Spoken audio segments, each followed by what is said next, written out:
Talk about a time Superman offered one of his greatest enemies a helping hand. So the Super Twins are seemingly causing chaos in Metropolis, and John freaks out and comes rushing in, questioning his new little sister and asking if she's killed somebody. But as John goes to try to help the man they were attacking, it turns out the Super Twins were in the right because he was one of Metallo's drones. But not only that, so are most of the people in the crowd.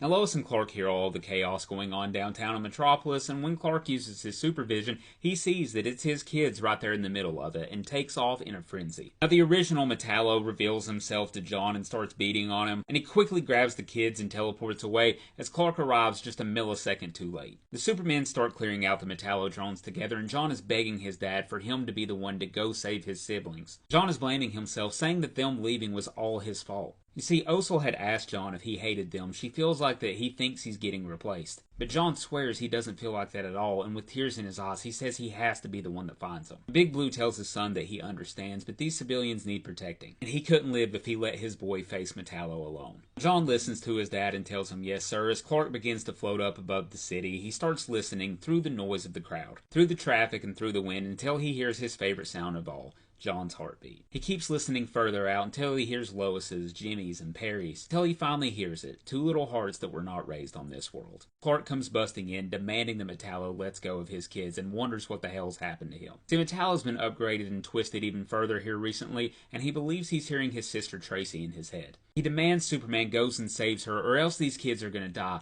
but Clark can tell something's wrong with him, something is poisoning his mind. He offers John help, but John tells him to quit doing that, quit pretending to be a hero. Slamming the twins in the ground, he tells Superman, "You're just as much of a monster as I." In the blink of an eye, the Man of Steel flies straight at Metallo, punching straight into the kryptonite heart of his. Metallo thinks he's finally pushed him too far, that he's gonna kill him.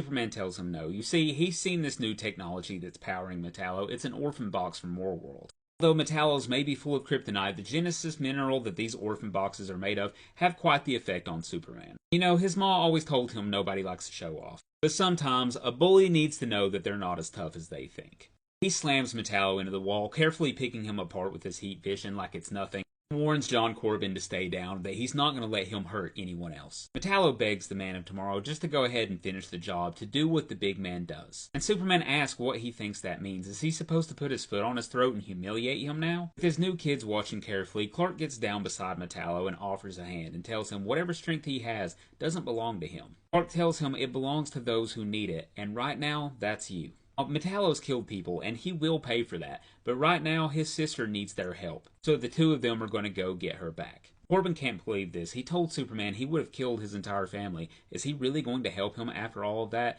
And Superman simply says that anybody else would do the same. Metallo says that he wouldn't, and Clark grabs him by his hand and pulls him up to his feet and says, well, not yet, but maybe someday. So together, the hero and villain head out to save John Corbin's sister.